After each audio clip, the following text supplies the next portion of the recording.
El día que entró Mauro Duco por la puerta, me generó un aura, algo que yo lo llamo como fue un proceso de deconstrucción. Primero como empresario ejecutivo y segundo como persona, pero sobre todo después como persona. Más de 420 shows, 87 ciudades, más de 100 artistas, más de 1000 canciones, 18 países. Y mi vieja es todo, o sea, el amor, la familia, la contención, es la que está, y vos no sabés que está hasta ahí y te llama en el momento justo y está cuando tiene que estar, y nada, es lo más grande que hay.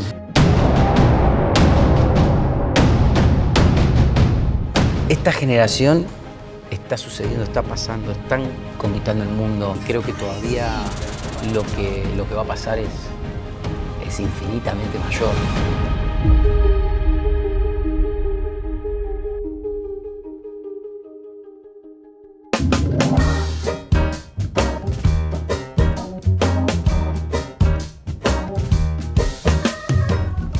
Acá estamos.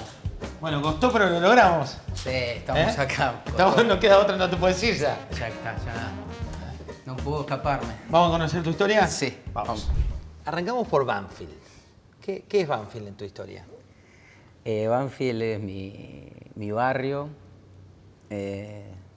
mis amigos, mi familia, mi formación, códigos.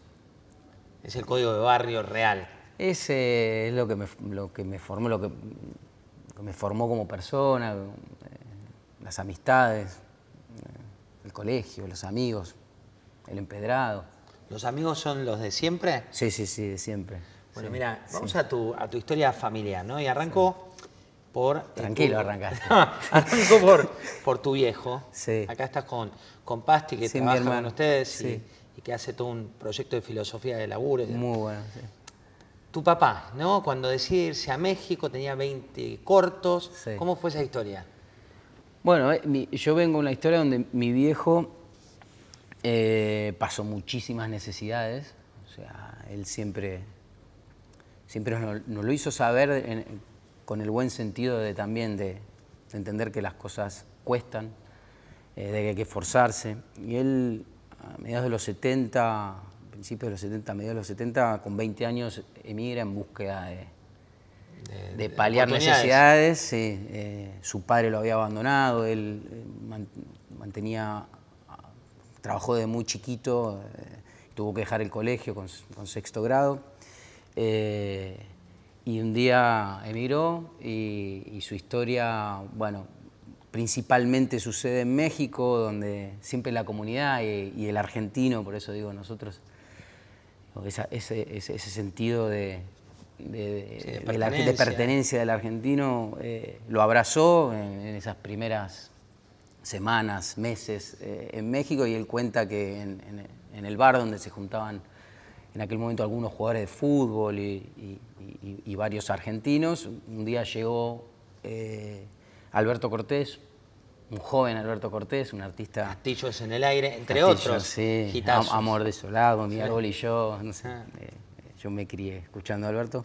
Necesitaba un chofer para su gira que empezaba ahí en México, y obviamente mi papá estaba pasando necesidad. Sí, ya tenía el registro en la mano. Y empezó como chofer de Alberto, y ahí empieza su vida profesional dentro de la industria de la música, empezando como chofer, y al tiempo ya era su manager.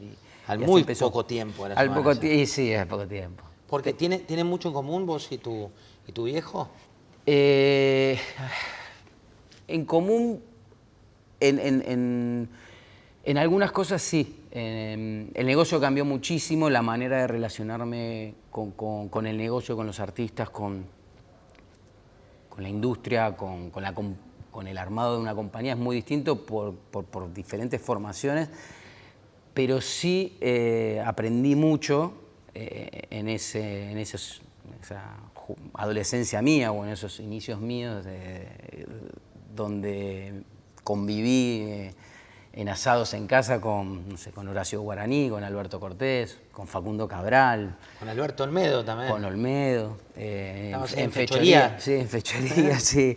En el viejo Fechoría, donde obviamente sus cenas eran muy largas y yo me quedaba durmiendo entre sillas, escuchando anécdotas y viendo cómo disfrutaban y los códigos de la amistad también. Y siempre en ese momento a mí me quedaron muchas cosas grabadas que posiblemente hoy me doy cuenta que las tomé cuando era muy chiquito.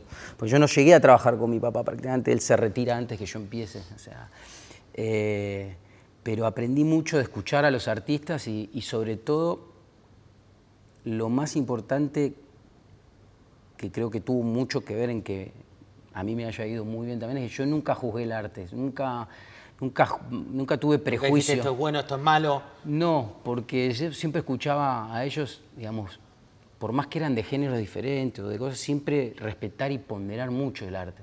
Una canción, no importa de qué género,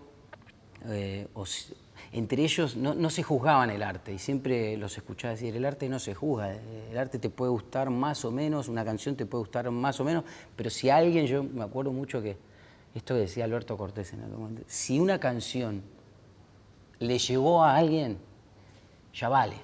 Ya está, eso es arte que vale la pena. Ya está, después, nada, te puede gustar más o menos. Y esta generación yo le digo, la generación Z, estos chicos, algunos no tan chicos ya, no son prejuiciosos. Y yo me identifico mucho con eso. Entre ellos no tienen prejuicio.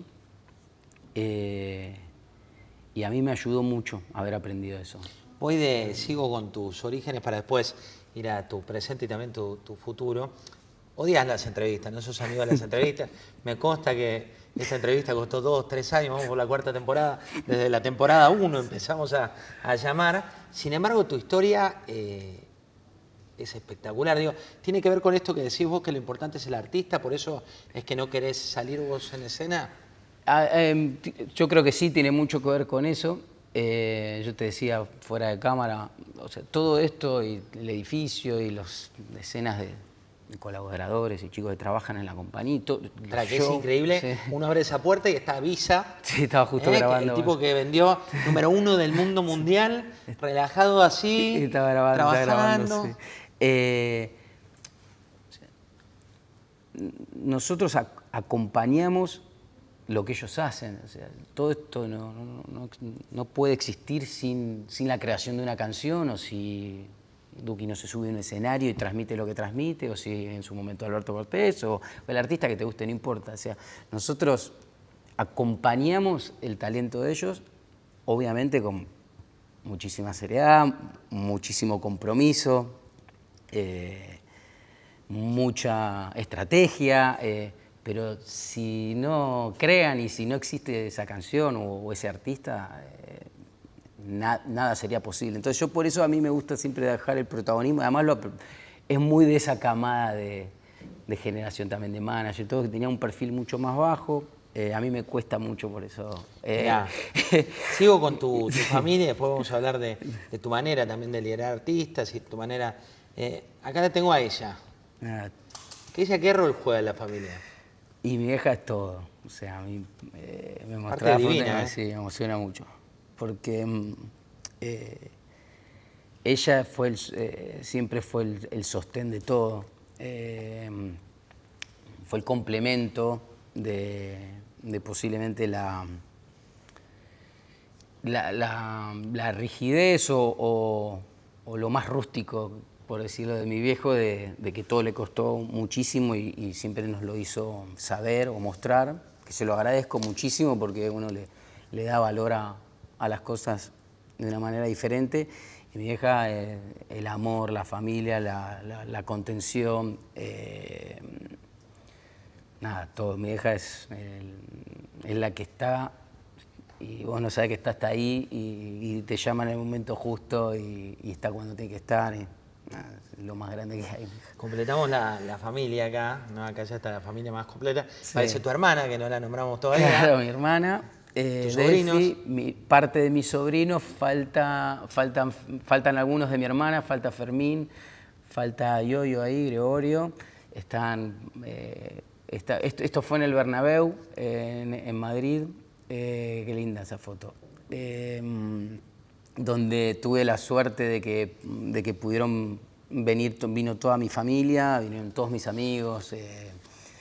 Fue como una celebración en grande, ¿no? Es decir, todo lo que sucedió y lo que transitamos para llegar a ese Bernabéu y lo que implicó y el hito que implicó que Duco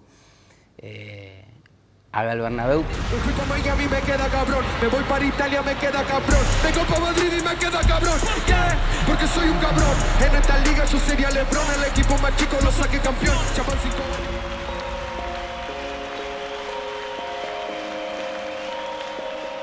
Pero abajo del escenario estaba... fue de las pocas veces que lo disfruté de una manera... No Siempre sé. está el estrés del productor de mirar todos los detalles. El estrés estaba, estaba, pero lo logré, lo pudimos disfrutar todos, incluso Mauro, incluso Duco lo pudo disfrutar muchísimo. No sé, viste cuando se dan ciertas energías que pasan, y esta foto refleja mucho eso, de estar a minutos de que empiece el show, por lo que veo.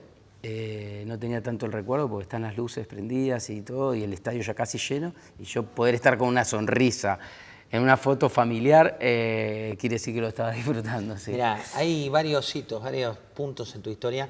Arranco por 2001.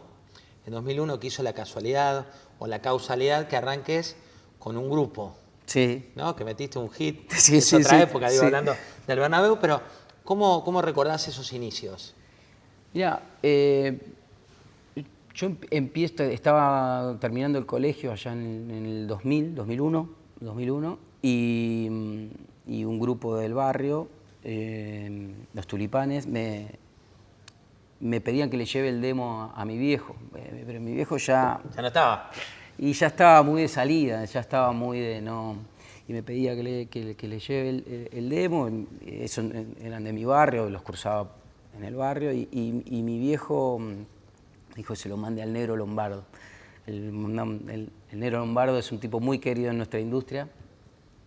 Hoy, las vueltas de la vida, está trabajando acá en la compañía. Me estoy dando ese lujo y ese placer de tenerlo acá con nosotros en la compañía. Tipo grande hoy, pero... Que sabe. Y sí, que sabe y que lo merece y que también habla de nuestro espíritu y filosofía de compañía, ¿no? Que él esté. Y nada, ahí sucedió. Y quedé entre medio, ¿no? Porque el Negro un día me llama a mi casa y pide por mí y dice, pendejo, perdón, eso que me mandaste es un hitazo. Y bueno, quedé en el medio y empecé, pero yo Tomate un vino y olvidate. Sí, era un vino y olvidate. Y yo no quería saber nada con dedicarme a esto, yo ya estaba pensando en que iba a estudiar en la facultad y todo. Había sufrido de alguna manera la industria y el trabajo de mi viejo. La noche, el esfuerzo. No, mi viejo sí, en esas épocas, en los recuerdos que yo tenía, se iba 3 meses de gira, volvía, capaz estaba 3 meses afuera, volvía y se volvía a ir 3 meses, eran como... yo no quería eso para mí, pero nada, sucedió. Sucedió y el camino te llevó, aceptaste y ahí empezó el camino. Sí, empezó y siempre digo, ¿no? Un año complejo del país, 2001, y yo empecé como a vender los shows de ellos en discotecas y cosas, me acuerdo de Los Quebrachos, Patacones, Lecor, todas las monedas de los federales en Entre Ríos, había monedas en todos los países, en todas las provincias. Eran cuasi monedas que teníamos que venir y a la Casa de Cultura y cambiar, en los bancos. Así empezó mi vida profesional. Pará, ¿cuán importante es la calle? ¿Cuán importante es, vos decías, el barrio, mis amigos del barrio, pero también cuando empezaste a recorrer los pueblos de la Argentina que son eternos, la idiosincrasia de cada ciudad? ¿Cuánto te enseñó eso? Y me enseñó todo. Primero, conocer el país, conocer las diferentes microculturas que hay incluso en nuestro país, conocer muchísimo más de música de nuestro país, y conocí muchísimo lo que me pasó en esas épocas, mucho esfuerzo, mucha dedicación, mucha frustración, mucho cansancio, mucho de dejar de ser un adolescente y de no disfrutar con tus amigos y no estar un fin de semana en años yendo a bailar a los 18, 19, 20, 21 años, 22. Yo no estaba de jueves a lunes, salía en la combi, arrancábamos en la combi con los instrumentos de atrás y íbamos por todo el país. Nada, y por eso digo, y me alegro y celebro haberlo vivido, porque de nuevo me permite estar en un Bernabéu disfrutándolo hoy de lo que costó llegar ahí, ¿no? Bueno, hay muchas también historias que van surgiendo. Por un lado es la capacidad de escuchar, vos decías 2001, pero el camino a tener éxito, el camino al Bernabéu, el camino fue largo. Sí. En 2017 aumentaste tu capacidad de oído. ¿Cómo fue la parte en la cual decís, va por acá? Sí, ahí como hacemos un parate, digamos, del 2001 al 2017, obviamente fui creciendo muy gradualmente y siempre, hoy entiendo que fui un emprendedor nato y siempre empecé con un empleado, con 2, 3, 4, pero empecé solo, digamos. Entonces, filmabas, hacías storytelling, todo filmamos, vendía los CDs en la puerta de los cosas, hacía todo. En ese momento haces todo. He tocado timbales, había que hacer lo que sea. Uno. Sí, hice absolutamente todo y pasé por todo. Alrededor del 2014 ya la compañía empezó a crecer, yo empecé a desarrollar artistas de otros países acá en Argentina, de traerlos. Y ya empezábamos a divisar como una nueva generación de artistas que empezaban a suceder. Entre ellos hoy Bad Bunny, que nosotros lo trajimos, no sé, 2015, va a ser 2016. la estrella del Super Bowl. Sí, es uno de los artistas más grandes del mundo hoy, ¿no? Increíble. El día que yo cuando lo conocí, él hacía 6 meses era cajero de supermercado. O sea, y va a llevar el castellano al Super Bowl. Sí, los hitos que está llenando estadios en Japón, en Australia, nada, todo lo que está pasando con la música en español es muy grande. Pero de nuevo, ahí yo ya empezaba a divisar como esta nueva generación de artistas y siempre tuve el hábito de preguntarle a los chicos de los colegios donde yo transito, pasaba de mi casa a la oficina, o hijos de amigos que estaban escuchando, que están escuchando. Y en un momento empecé a escuchar mucho la palabra Duki, el Duki. Y digo, ¿qué carajo? ¿Qué es Duki? No sé quién es. Lo empecé a buscar, empecé a querer saber quién era. Suelta los chistes, no tiene rap. Podrías hacer cursos de stand-up. Ahí al menos te podrían pagar. Después de muchísimo esfuerzo e intención, logré que me dé una reunión. Y el día que lo conocí a él me cambió por completo todo. ¿Por qué? Porque me di cuenta, yo lo llamo como fue un proceso de deconstrucción, ¿no? Ahí me tuve que deconstruir completamente primero como empresario ejecutivo y segundo como persona, pero sobre todo después como persona. Para entender, para escuchar, para ver, ¿por qué? Por sus valores,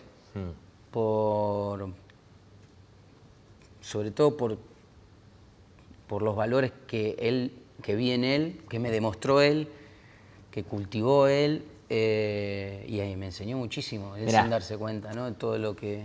Te quería preguntar si vos a esta altura de tu carrera te das cuenta qué te distingue y por qué llegaste acá.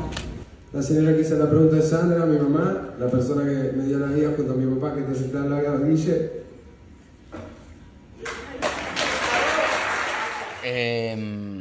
Duco es una persona maravillosa. Yo siempre le cuento a mis amigos o cuando me preguntan por él, digo, la primera vez o pocas veces que un artista me dijo te amo o que se preocupó si yo había descansado, si estaba bien. Nosotros le dedicamos la vida a nuestra vida, se la dedicamos al artista. O sea, cuando hablo de mí, hablo de mi compañía, de mis colaboradores, de todos. Es como... Y pocas veces... Te vuelve, o sea... Vuelve, pero no hay que esperarlo porque está bien que así sea. No es, y esta generación de artistas, en general, de chicos, yo estoy más vinculado a artistas emprendedores ahora, tienen una cantidad de valores tan buenos, tan lindos, en los que nosotros podemos aprender, incluso retroalimentar con ellos. Bueno, porque habitualmente se habla de todo lo malo de la generación Z. Claro, y yo lo veo todo lo bueno.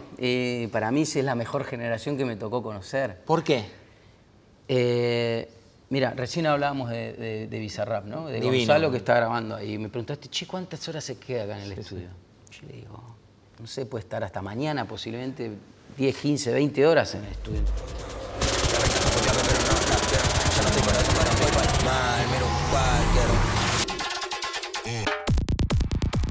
Entonces, cuando a mí me dicen que esta generación no es comprometida, que se aburren de sus trabajos, yo digo, el problema es nuestro, que los queremos forzar a hacer cosas que no aman, que no sueñan, que no disfrutan. Cuando hacen lo que aman, lo que sueñan, lo que quieren... No hay tiempo. Pueden estar horas. Acá vas a ver que hay chicos, el promedio de edad de la compañía debe ser 25 años. Y vos llegás a las 8 o 9 de la mañana y están acá, y te vas a las 8 de la noche y están acá, y vas a los shows y trabajan con una sonrisa y alegría. Para mí es una generación muy comprometida, muy colaborativa. Todo lo que pasó o gran parte de lo que pasó en todo el movimiento artístico fue gracias a que son colaborativos. Me preguntabas por Colapinto hace Es increíble, porque estaba la red. Lo de Franco fue un claro ejemplo de la colaboración en su máxima expresión, genuina. Mi viejo me mandó una nota que decía que Colapinto necesitaba sponsor. No nos conocíamos ni nada con Franco. Lo llamé y le dije, escuchame, a ver cómo te puedo ayudar. Te quiero ayudar, te lo mereces, tenés que llegar a la Fórmula 1. Él empezó a subir cosas, me presentó a marcas y así llegué a la Fórmula 2. Y me llama Franco, me dice, me llamaron de Williams, tengo que subir. Y ahí yo le dije, bueno, pará, ¿seguro Fórmula 1? Casi confirmado Fórmula 1, me dice. Ahí lo llamé a Fede, que es mi manager, que tiene muy buena relación con Martín también.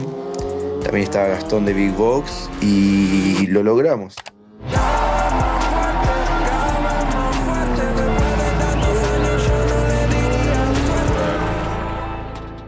Gonza un día dijo, che, hay un chico, Franco, está en Fórmula 3, que es un... Porque a él siempre le gustó, ¿no? El automovilismo. Sí, el padre le comentó y genuinamente hubo un deseo de colaboración y de acompañarlo a un chico como Franco, mega talentoso, porque después es otro de los grandes valores de esta generación, son extremadamente talentosos. Franco no estaría ahí si no fuera talentoso. Bizarrap no tendría canciones de número 1 del mundo si no fuera talentoso. Un gran talento, no le tiene miedo al mundo. No tiene nada de miedo al mundo. Otro valor. Franco se fue a los 14 años solo a Italia en búsqueda de un sueño, por suerte con una familia que lo apoyó, a cumplir su sueño y fue, pero no tuvo miedo, dejó todo. No tuvo adolescencia y se entregó a su sueño y lo logró. Y posiblemente no hubiera sido posible sin ese valor, pero para mí el más importante de esta generación, que es la colaboración. Ellos pueden competir entre ellos, Sí, pero no se enojan si el otro le va bien. más sano. Es sanísimo. Esta imagen que ves acá, Sí. es el Grammy por un lado, y por otro lado estamos viendo el video con Quevedo, ¿no? Que fue el primero en llegar a número 1 del mundo. Sí, esa canción fue el primer gran hito de una canción argentina que llegó al número 1 del mundo y que nada, nos elevó a nosotros, nos dijo, che, se puede hacer, podemos lograr esto. Se puede, competíamos en ese momento creo que con Harry Styles, que tenía un temón encima, y nos demostró que se podía, y que los hitos cada vez son más grandes, ¿no? Y esa canción tuvo mucho de enseñanza, por lo menos a mí, en la pérdida de ese miedo que de Argentina no se puede, que desde acá, desde el sur, del fin del mundo. Tenés un techo, es no imposible. existe. No, claro, pero ¿cómo? Sí, pero no, lo mejor siempre es de afuera. No, sí se puede. O sea, y esa canción fue uno de esos hitos en el que se puede, el Bernabéu es otro. Y después hay muchos artistas de esta generación que están logrando hitos, que ya algunos ni siquiera trabajan con nosotros, pero que están logrando hitos impensados. No sé, Paco y Catriel tocando en Japón. Y japoneses cantando en español, y son chicos que nacieron acá en una plaza con un sueño también. Mira, vos hace mucho tiempo escribiste en redes sociales que sos de los pocos que resiste un archivo en redes sociales. Viste que hoy cuando se usa esto... Es porque, no prácticamente no la uso. Bueno, Twitter no uso. Sí, esto lo dijiste en 2014, decís, el día que deje de soñar, ese día me voy a dedicar a otra cosa. Mientras siga soñando, soy el más feliz del mundo haciendo lo que hago. Y también dijiste, ningún deseo es imposible mientras sigas manteniendo la ilusión por conseguirlo. Yo acá miraba una cifra. Vos no sos muy amigo de las cifras, pero tenés unos números que son impresionantes con Dale Play, que es como se llama tu empresa, más de 420 shows, 87 ciudades, más de 100 artistas, más de 1000 canciones, 18 países, más de 30.000 millones de views en stream de tus artistas. Cuando ves todo eso junto del origen al hoy, ¿qué sentís? Bueno, primero, vértigo, con todos esos números. Siento mucho orgullo del equipo que logramos formar. Todo eso y fuera de cassette, sería imposible que suceda sin un equipo que esté a la altura de que en un mismo día estén sucediendo 4 shows en 4 ciudades diferentes del mundo. O que se estén lanzando, no sé, 1000 canciones en un año, o que haya más de 100 artistas en el sello discográfico, porque alguien tiene que estar atrás de todo eso. Yo digo, por suerte, ya no es necesario de mí en muchísimas de esas cosas. Y eso habla de que hay un equipo hermoso que trabaja y se desalma y que tiene un...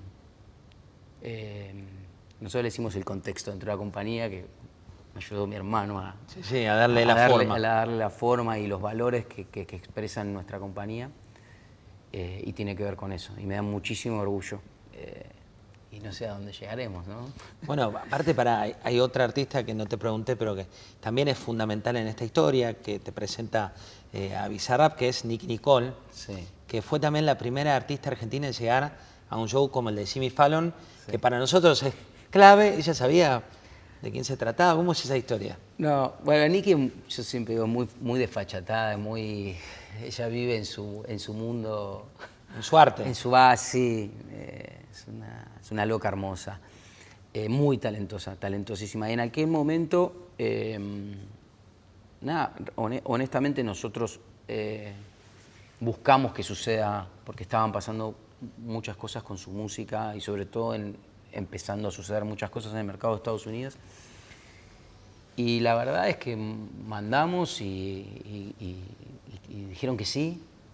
Entonces cuando le contamos a Nicki que estaba la oportunidad de hacer Jimmy Fallon, ella honestamente no tenía ni idea que era Jimmy Fallon. Our next guest is an Argentinian superstar who is making her U.S. TV debut, performing Guapo Trocatero and No Toque Mi Nike with special guest Lunay. Here's Nicki Nicole.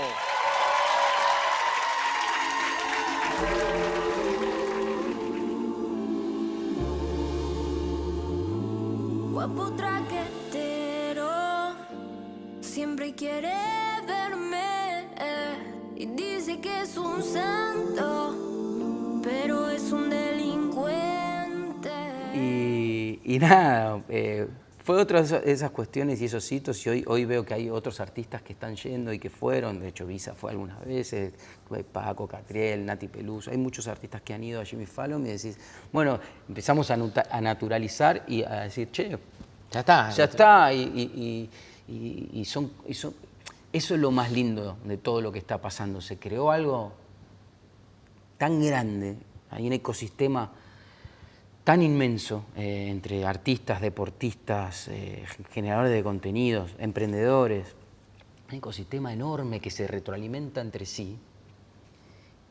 que no le tiene miedo al mundo, que colaboran entre ellos y que nos da la oportunidad a, digamos, como empresarios, como país, como industrias, lo que sea, de aprovechar toda esa fuerza creativa, comunicacional. Es infinito lo que se puede lograr acompañándolos a ellos. Ellos lo estamos haciéndolo, estamos creando compañías. Tuvimos un sueño hace algunos años con Gonza de crear nuestra propia compañía, de que él tenga su propia compañía de electrónica, de auriculares, de parlantes. Eso fue hace 3 años y en breve se está lanzando. Es muy loco y es muy lindo y a mí me genera mucha ilusión, ¿no? Hay una anécdota que contaste en Idea que fue muy interesante, que vos posteabas algo de uno de tus artistas y contabas el éxito y demás, y te llegó un comentario no tan amigable de quién, que qué te decía. Sí. Sí. En realidad es algo cotidiano y seguramente muchos de los que nos están viendo acá... Por ahí lo piensan, decís. Seguramente.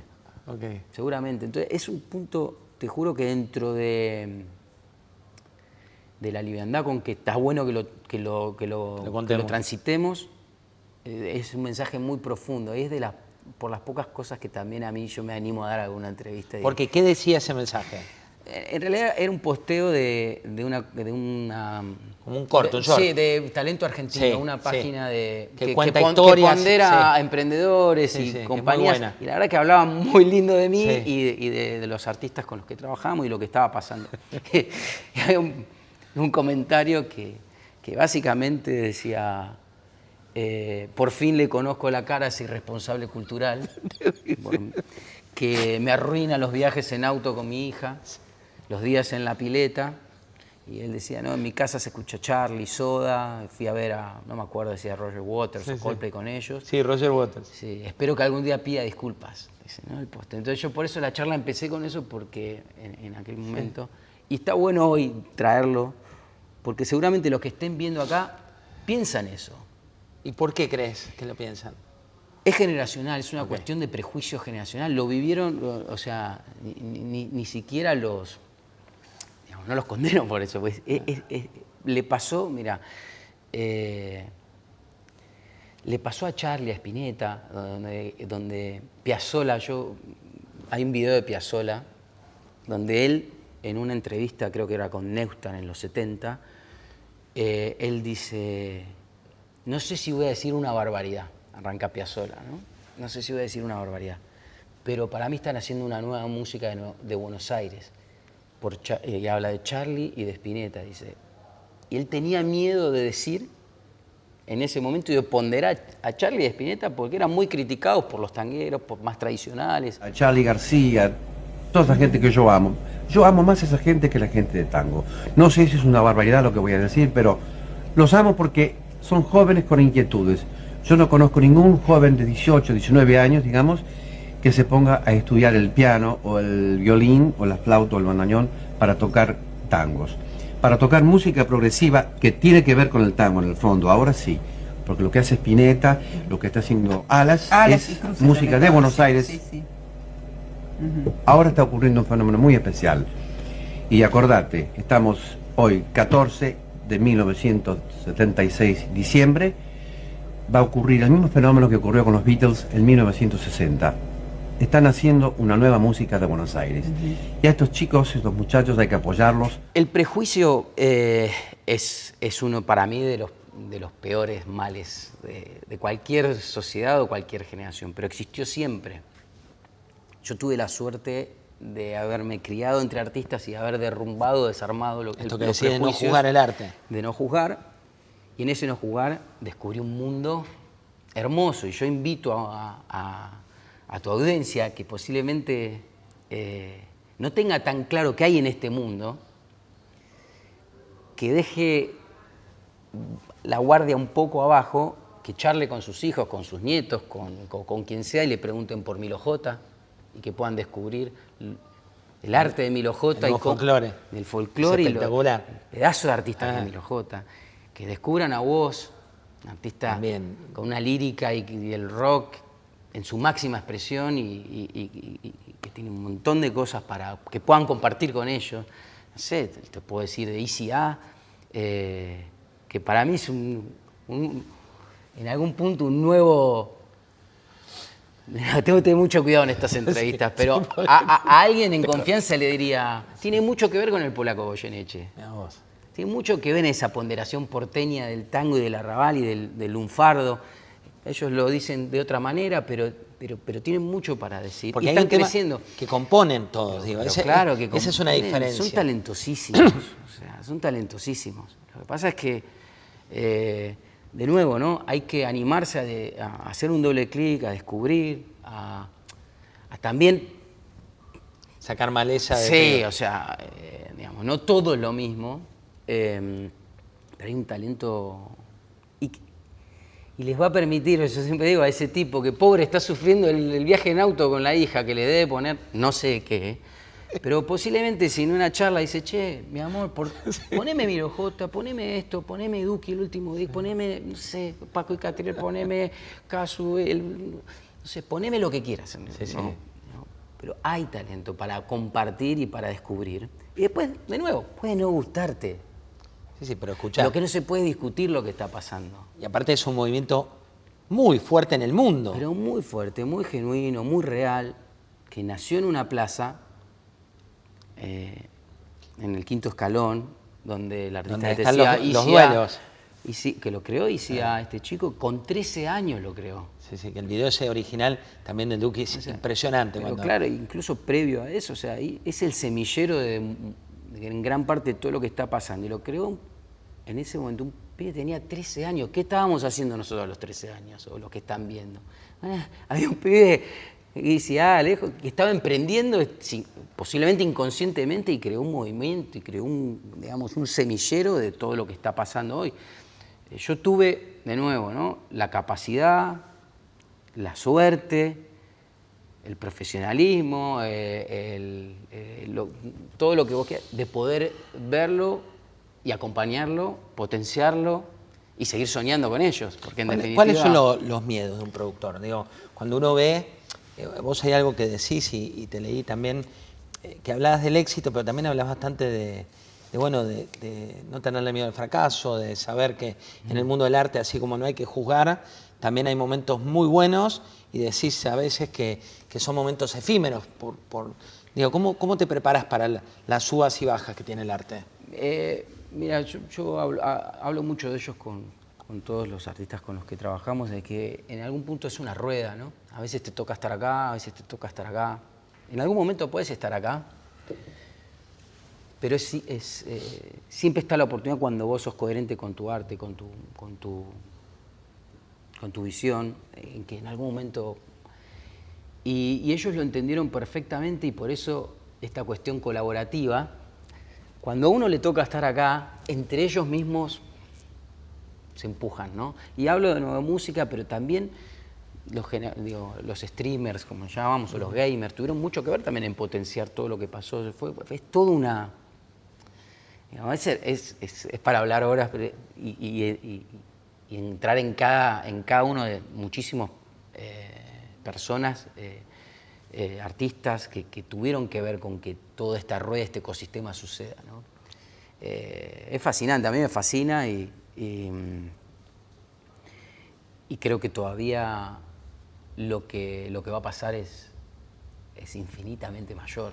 Cada artista es distinto, son muy distintos los artistas con los que trabajás. ¿Cómo haces para entender a cada uno con sus diferencias? Tienen búsquedas distintas, pero hay algo que los une, que es la libertad, ¿no? Hay un cuento que un artista te dijo, yo este año ya está, no voy a grabar nada. Sí. Y que vos le dijiste, está bien. Es que, bueno, de nuevo, vuelvo a esa primera charla, a ese primer encuentro con Duco, en el que él, muy desafiante, y me dijo, ¿para qué te necesito? ¿Para qué te quiero? Y derrumbó todo mi ego profesional y ejecutivo, donde yo me creía que era muy importante. Él te decía, estoy bien como estoy, no te necesito. Es que realmente hasta ese momento había hecho lo que había hecho, había sacado una canción, había tenido éxito y posiblemente... si yo me hubiera puesto a la defensiva, posiblemente hoy no hubiera estado acá. Ahí empecé a entender cuáles eran sus inquietudes. Una era la libertad. Si yo quiero hacer lo que quiera, como quiera, cuando quiera.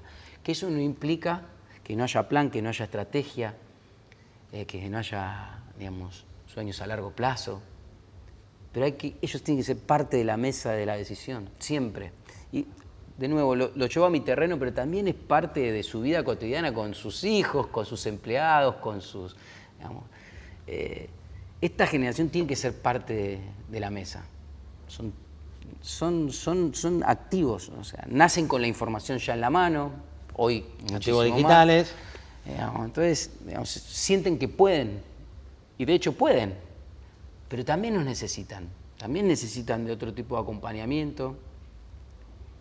Y de nuevo, no tienen prejuicio, entonces están abiertos a poder... Fluye. Claro, a poder abrirse a que alguien los potencie, los acompañe. Entonces, y eso, de nuevo, está pasando y los vínculos intergeneracionales ya están pasando en la música, digamos, ¿no? Hoy de los artistas más convocantes del país son Airbag, Lali, Tambiónica, Miranda. Son artistas que supieron entender cómo relacionarse y cómo hablarle a esta generación, cómo colaborar con esta generación, y no es casualidad que hoy sean los artistas más convocantes del país también. Pero es un mito de realidad que llena Duki el primer Vélez en segundos, sí. Salen las entradas y vos tenías que sacar una segunda fecha, sí. Que cualquier artista estaría diciendo, ¿cómo vamos? ¿Cómo venimos?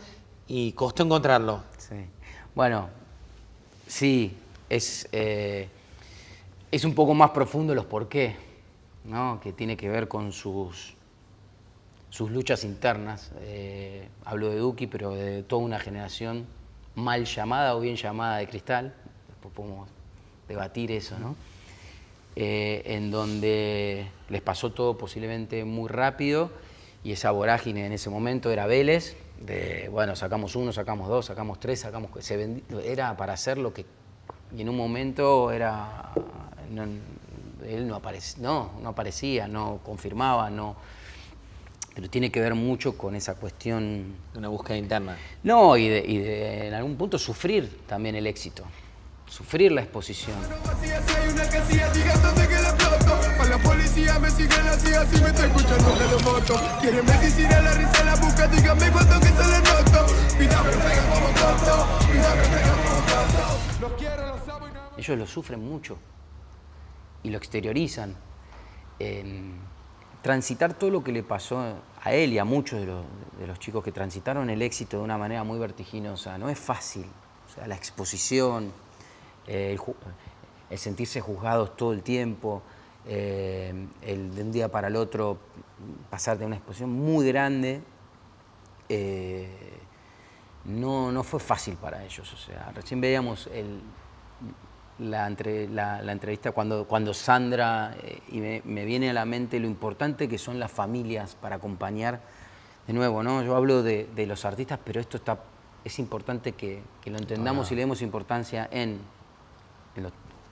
los espacios de trabajo, en sus casas. Digamos, es una generación muy genuina que deja salir todos sus sentimientos, es muy transparente, mal o bien llamada generación de cristal, ¿no? Es esto que decía Woz en una entrevista de, bueno, si es por lo transparente, sí, somos bienvenido de cristal, ¿no? Bienvenido sea. Y a nosotros nos enseñaron que teníamos que meternos para adentro, que teníamos que ir para adelante, que no importaba nada, fuerte. Ellos vienen a mostrarnos otra manera de relacionarse con los sentimientos, con lo que les pasa. Nacieron con exposición, nacieron contándolo. Y siento que es importante que le prestemos, digamos, mucha atención, que no lo juzguemos, que aprendamos también de esa sensibilidad y de ese poder sentirse mal, poder un día... Ser vulnerable. Y a su vez también acompañarlos en equilibrar eso, ¿no? Porque es importante acompañarlos y estar muy atentos a lo que les pasa, ¿no? Y nosotros nos apoyamos mucho en las familias en ese sentido, porque sin las familias de ellos, como primer, digamos... Es el buffer, el uno. Es el buffer más importante, ¿no? O sea, el caso puntual, digo, que fue muy fuerte y muy grande, y todo lo que pasó y cómo lo atravesó Duco, sin su familia hubiera sido mucho más difícil, ¿no? Pero bueno, nada, es un tema que me gusta tocarlo, que me gusta hablarlo, como que me gusta como también desmitificarlo, y que creo que tiene que ser conversación. Sí, es parte de... ¿Cómo identificás a un distinto? Digo, tenés un equipo que todos son distintos. Distinto me refiero a alguien que compone, a alguien que encontró un género, a alguien que es la generación de los nuevos artistas, a alguien que es la evolución del folclore. ¿Cómo te das cuenta que es un distinto o una distinta? Es una buena pregunta, porque yo siento que medio que es innato, ¿no? ¿Que lo percibís? Sí, yo el día que entró Mauro Duco por la puerta, a mí me generó un aura, algo que... Y posiblemente de su música yo sabía muy poco, no pasaba por su música, pasaba por él. La primera vez que me junté con Visa, o sea, me habló de la música desde los años 20 hasta lo que había salido el día anterior, con un repaso y con una... Increíble. No, es un distinto, es un distinto, es un tipo que son distintos, y así podíamos hablar de muchos de los artistas, ¿no? Nada, no sé, es innato. A mí, y lo que no tengo es prejuicio, de nuevo, ¿no? Es como... Me dejo fluir por lo que veo, por lo que siento, por lo que ellos transmiten en otros. A mí, sobre todo, me gusta ver lo que transmiten en otros. Yo fui a buscar a Duki por la cara de alegría y de emoción cuando había chicos que me decían que estaban escuchando a él y lo que significaba él para ellos. ¿Cómo imaginás el futuro de Dale Play? ¿Qué es Dale Play de acá? Son muy joven, de acá a 10, 20 años. ¿Qué es lo que buscas? A ver, Dale Play hoy ya se transformó en un paraguas de muchas compañías.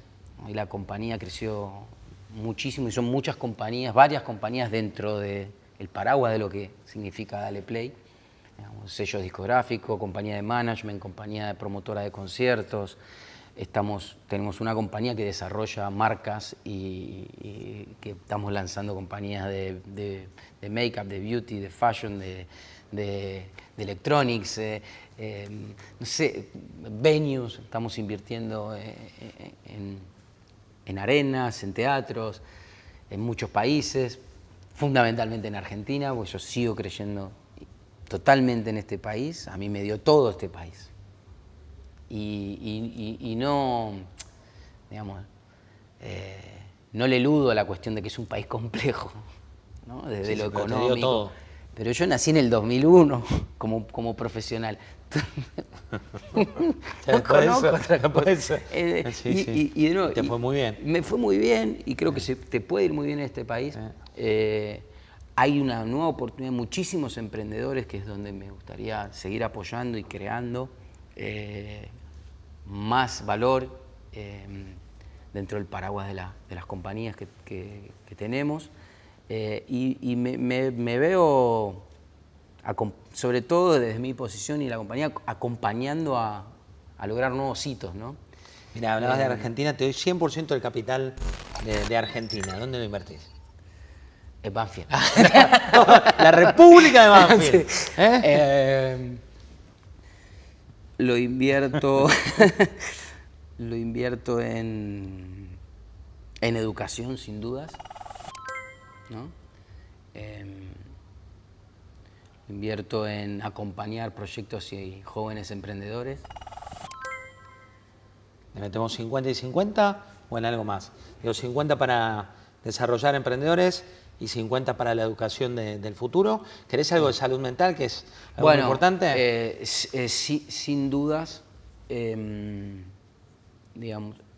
Y bueno, dentro de la compañía hoy hay un vertical de innovación social, le llamamos así, innovación social, que es donde vamos a acompañar y a hacer varios proyectos que tienen que ver con la salud mental en esta generación. Es muy importante digamos, es parte de la salud, digamos, si tuviéramos que destinar algo de presupuesto dentro de la pregunta, así como muy estructurada, sin dudas, educación, salud y acompañar a jóvenes emprendedores a crear valor, crear compañía. Hay una oportunidad en lo que se viene en el mundo, en la industria del conocimiento, en lo científico. Hay mucha oportunidad en este país. No, todo lo que es entretenimiento ni que hablar. Cambió todo, ¿no? Sí, y es una industria que por suerte digamos, está creciendo muchísimo. La experiencia en vivo, el disfrute, el vivir, ¿no? Por fuera de la IA un poco también y de lo que se viene y de la tecnología, también las experiencias vivas, ¿no? En la industria del entretenimiento, el deporte, digamos, creo que son industrias que van a crecer muchísimo y hay mucho para innovar ahí y hay mucho para desarrollar, muchísimo. Entonces, nosotros como compañía estamos con el foco puesto ahí. ¿Seguimos? Sí, vamos.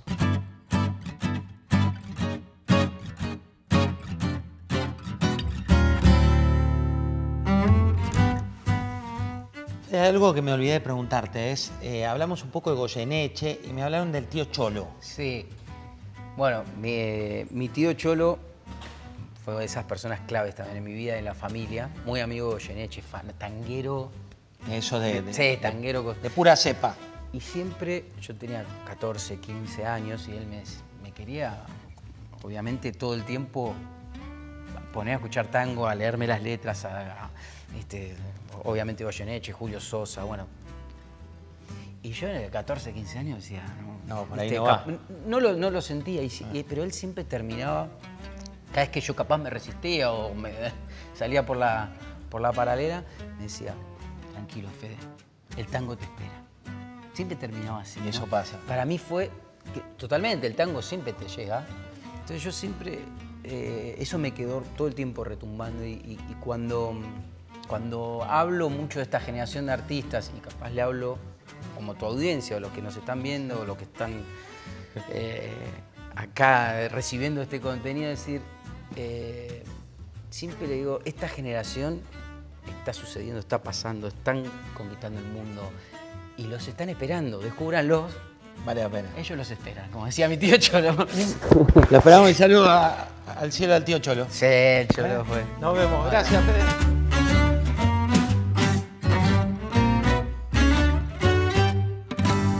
Principalmente no le tiene que tener miedo al mundo. Lo bueno es que esta nueva generación de emprendedores ya nace globales y sin miedo al mundo y saben que desde Argentina se puede. Como siguiente punto para mí es muy importante no tenerle miedo al fracaso. Emprender es fracasar posiblemente 1, 2 o muchísimas veces hasta lograr el objetivo o el deseo o el sueño que uno tiene. Y como para mí lo más importante es que lo que uno emprenda sea algo genuino y algo que genere una pasión que no tenga que ver únicamente con el objetivo económico o el objetivo de recompensa que pueda tener ese proyecto que uno emprenda. Yo creo que lo económico siempre es una consecuencia del hacer lo que uno ama, de hacer lo que uno desea y de hacer lo que uno quiere hacer para lograr algo, ¿no? Y para mí esos 3 puntos son los más importantes.